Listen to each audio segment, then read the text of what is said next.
السلام علیکم ورحمۃ اللہ وبرکاتہ۔ میزان الاعتدال کا منہج کیا ہے؟ اس پر ہمارے ایک محترم طالب علم نے سوال کیا کہ میزان الاعتدال للذہبی کے منہج پر ہمیں کچھ بتایا جائے۔ اچھا سوال ہے۔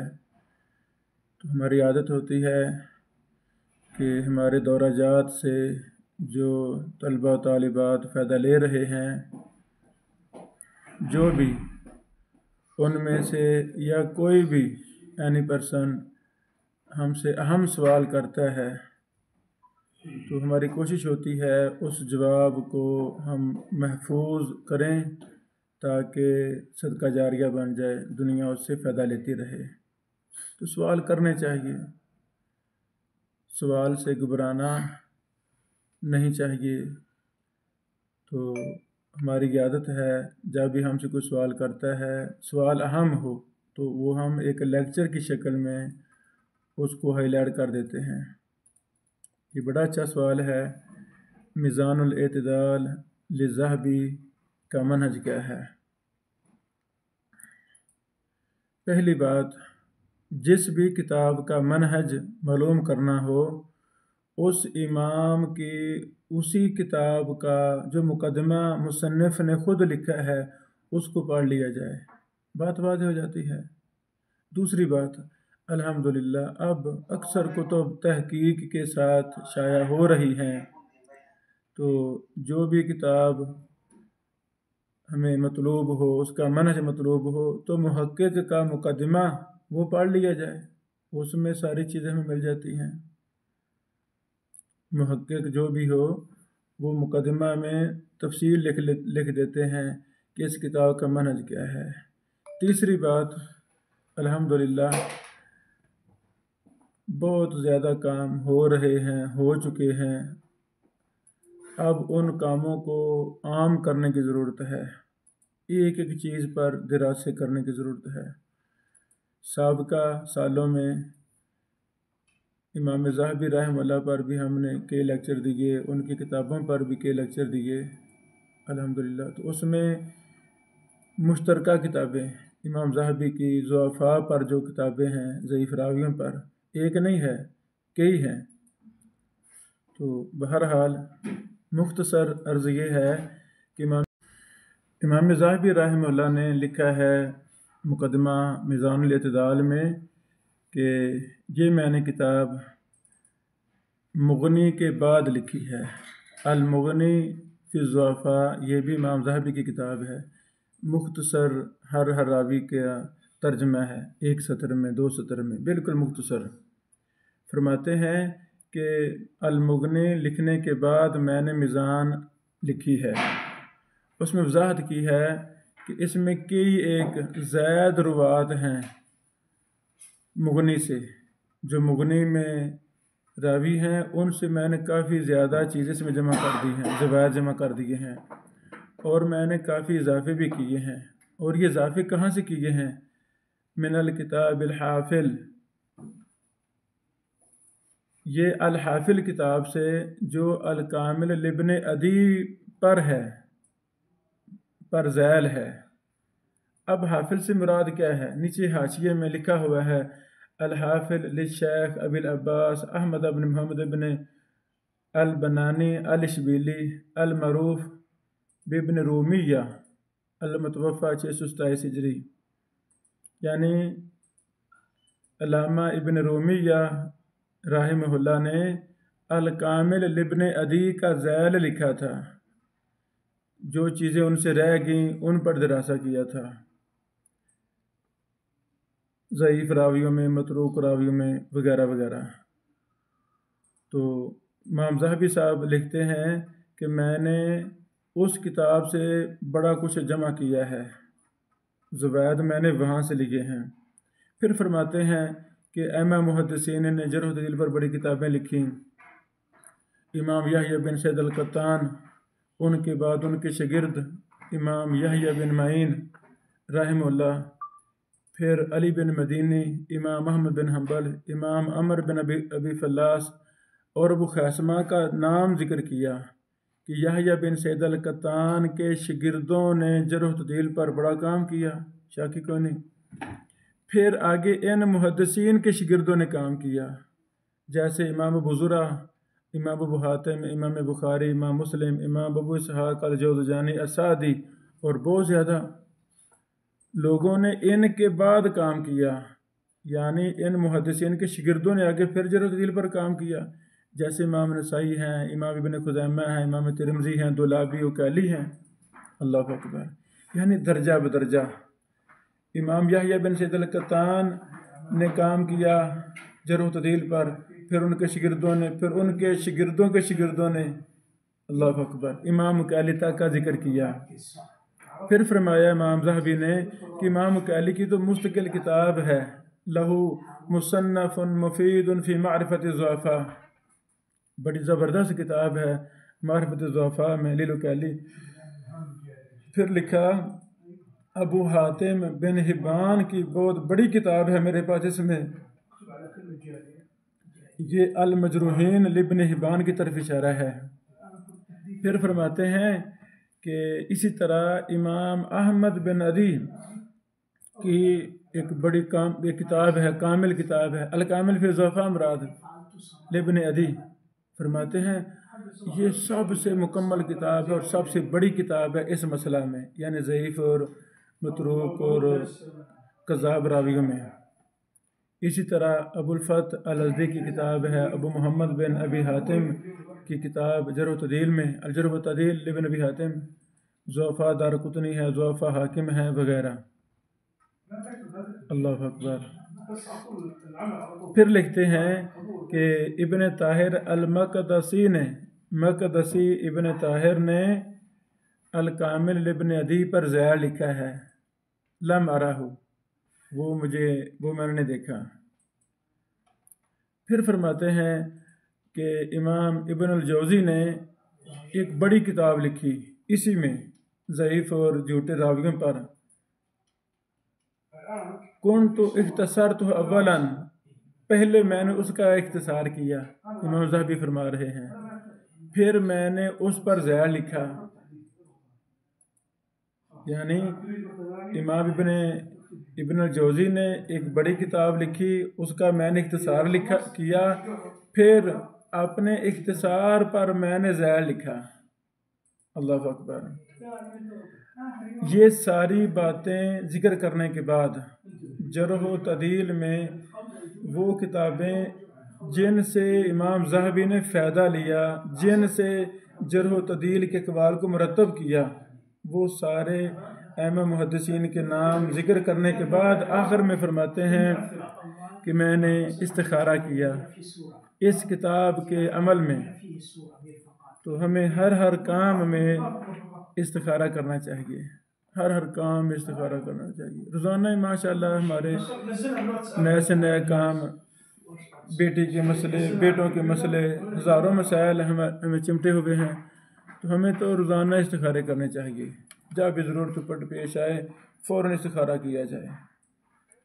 اچھا، پھر فرماتے ہیں میں نے استخارہ کیا اور میں نے اس کتاب کو، میزان کو حروف معجم پر ترتیب دیا ہے، حتیٰ کہ آباء میں بھی، یعنی راوی کے باب کا بھی تذکرہ میں نے حروف تہجی کے اعتبار سے کیا ہے۔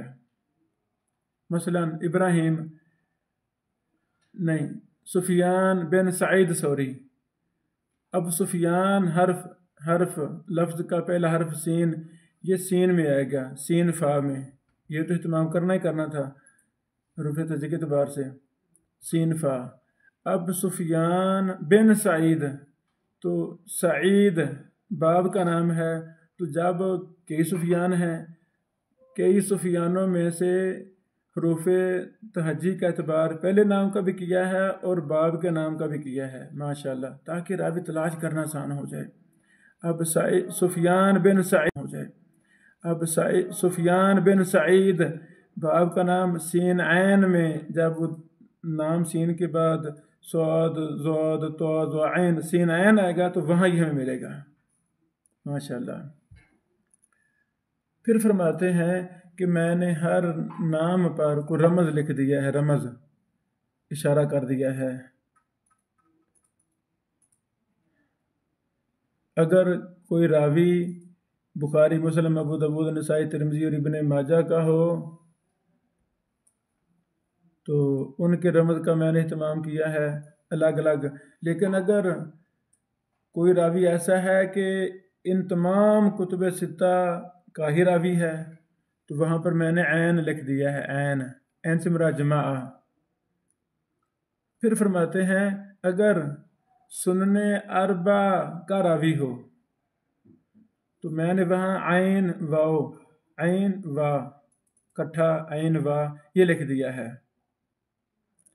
تقریب وغیرہ میں وہاں 4 لکھتے ہیں، ابن حجر رحمہ اللہ 4 تہذیب میں بھی 4 سے میرا سنن اربع، لیکن امام ذہبی صاحب کہتے ہیں میں نے سنن اربع کے راوی پر لکھ دیا ہے عین واو۔ اللہ کا پھر فرماتے ہیں کہ خواہ جتنا مرضی بڑا جلیل القدر امام اور محدث ہو، اس میں ادنا بھی کمزوری ہوگی تو میں اس کو اپنی کتاب میں ذکر کروں گا۔ اللہ اکبر۔ تو پھر اس پر تفصیل کچھ لکھتے ہیں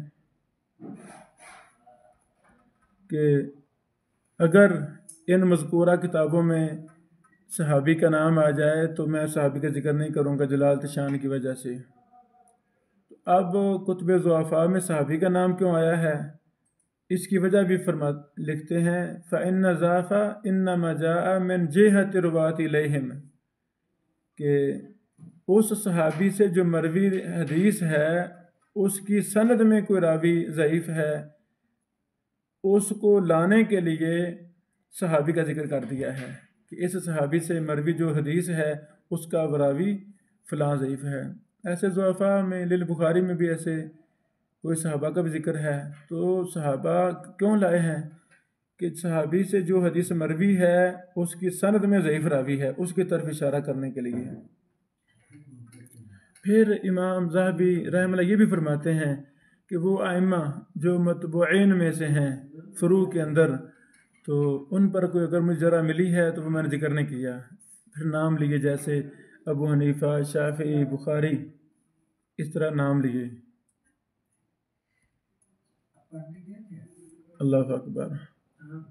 تو پھر فرماتے ہیں میں نے انصاف پر مبنی کام کیا ہے، جھوٹ اور خیانت سے میں نے کام نہیں لیا۔ پھر اس کے بعد یعنی جرح و تعدیل کی کئی اہم اصولوں پر ذکر بحث کی ہے، قضاء پر بحث کی ہے، اور بدعات کی قسمیں لکھی ہیں، بدعت صغریٰ، بدعت کبریٰ، اس پر بحث کی امام ذہبی رحمہ اللہ نے۔ پھر جرح و تعدیل کی عبارتوں پر وضاحت کی ہے، یعنی مقبول راویوں کے مراتب ہیں، اعلیٰ درجہ کے راوی جو مرتبہ ہے وہ ثقۃ، حجۃ، ثابت، حافظ، ثقۃ، متقن جیسے لفظ ہیں۔ تو اس طرح امام ذہبی رحمہ اللہ نے توثیق کے مراتب بیان کیے ہیں۔ پھر جرح و تعدیل کی عبارتوں کے بھی مراتب بیان کیے ہیں مقدمہ میں۔ وَأَرْدَى عبارات الجرح دجال کذاب، اگر کسی راوی کو محدثین دجال اور کذاب کہتے ہیں، یہ سب سے یعنی سخت جرح ہے۔ او وضاء یا وضاء یا ذو الحدیث ثم متهم بالکذب ومتفق علی ترکی ثم متروک لیس بثقہ وساقط عنہ وذاہب الحدیث وفیہ نظر وحالک وساقط ثم واہن بمرہ ولیس بشیء وضعیف جدا وضعفوہ ضعیف وواہن ومنکر الحدیث۔ اللہ اکبر۔ یعنی ائمہ محدثین نے انصاف کیا ہے، کوئی دشمنی نہیں تھی محدثین کو رواة سے۔ ہاں اللہ رب العالمین نے قرآن و سنت کی محدثین کے ذریعے حفاظت کی تو اللہ تعالیٰ نے محدثین کو توفیق دی، انہوں نے جرح و تعدیل کے فن کو مرتب کیا، مدون کیا، کتابیں لکھیں۔ اللہ اکبر۔ یہ سارے توثیق کے مراتب اور جرح کے مراتب سارے لکھے ہیں، تفصیل ہے، میں تو اشارہ کر دیا ہے، تفصیل ہے یہاں۔ اللہ اکبر، مکمل تفصیل لکھی ہے۔ مراتب جرح کے بعد حرف الالف شروع ہو جاتا ہے. حرف الالف میں پڑھنا چاہتا ہوں تاکہ مزید واضح بات ہو جائے. مثلا حرف الالف میں پہلا راوی لائے ہیں ابان بن اسحاق، آگے لکھا ہے تا. تو تا سے مراد یہ راوی ترمذی کا ہے، خا سے مراد یہ راوی بخاری کا ہے، میم سے مسلم کا، نون سے نسائی کا، تا سے ترمذی کا، دال سے ابو داؤد کا. اس طرح یہ درجہ بندی ہے. دوسرا راوی ابان بن تغلب، اس پر لکھا ہے میم عین واو. میم سے مراد مسلم کا راوی ہے، عین واو سے مراد یہ سنن اربع کا راوی ہے. تو اس طرح جب ہم ان کتابوں کو پڑھیں گے محبت عقیدت کے ساتھ، اپنے علم فن جرح و تعدیل کو سیکھنے کے لیے، پھر ہم کبار محدثین کے پاس جا کے بیٹھیں گے، یہ چیزیں حل کروائیں گے تو ہمیں یہ چیزیں سمجھ آ جائیں گی. تو یہ مختصر انداز میں منہج تھا میزان الاعتدال کا. تو ایک ایک راوی پر محدثین کے اقوال امام ذہبی رحمہ اللہ نے جمع کر دیے ہیں. مثلا پہلا راوی ہے ابان بن اسحاق المدنی عن الصباح بن محمد وعنہ یعلا بن عبید. ان پر محدثین کے اقوال امام ذہبی رحمہ اللہ نے جمع کر دیے ہیں. مثلا پہلا راوی ہے ابان بن اسحاق المدنی عن الصباح بن محمد وعنہ یعلا بن عبید. امام ذہبی رحمہ اللہ نے ایک استاد کا ذکر کر دیا کہ شاگرد کا. عن الصباح بن محمد، عن سے مراد کے بعد اساتذہ ہیں، اور عنہ کے بعد شاگرد ہیں ابان بن اسحاق کے. پھر لکھا قال ابن معین وغیرہ لیس بہ بأس، وقال ابو الفتح الازدی متروک. پھر آگے خود تفصیل بھی لکھ رہے ہیں قلت لا یترک فقد وثق احمد والی جلی. سبحان اللہ. پھر کہ اس راوی کو کیسے ہم چھوڑیں گے، نہیں چھوڑا جائے گا. ان کو امام احمد بن حنبل امام مجلی نے سکھا کہا ہے، اور ابو الفتح جو انہوں نے متروک اس کو کہہ دیا ہے وہ جرح میں زیادتی کرتے ہیں.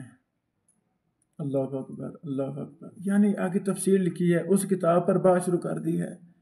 امام ذہبی ایک بہت بڑے امام تھے جرح و تعدیل کے، جن کو اللہ تعالیٰ نے استقراء تام کا درجہ دیا تھا. ذہبی ایک بہت بڑی اتھارٹی کا نام ہے. تو اس طرح اس کتاب کا منہج ہے.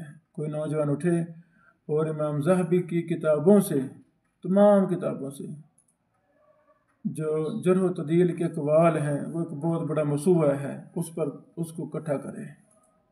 یہ کام میری نظر میں آج تک نہیں ہونا چاہیے. ہاں دکتور شادی صاحب ثنا والوں نے تو تمام کتب ضعفاء متروکین اور کذابین کو جمع کر دیا اپنی ایک بڑی کتاب میں. وہی بہت اچھا کام ہے. اللہ تعالیٰ کو جزائے خیر دے. بارک اللہ فیکم. تو کسی بھی کتاب کا منہج پڑھنے کے لیے کتاب کا مقدمہ جو مصنف نے خود لکھا، یا کسی محقق کا مقدمہ، یا جرح و تعدیل کے اصولوں پر ماشاءاللہ کی کتابیں ہیں. تو جرح و تعدیل کے اصول و ضوابط میری بھی کتاب ہے اردو میں، اور بھی ماشاءاللہ عربی اردو میں کئی کتابیں ہیں. تو ان کتابوں میں بھی جو منہج پر لکھی گئی ہیں وہاں بھی ہمیں منہج مل جاتا ہے. بارک اللہ فیکم. السلام علیکم ورحمۃ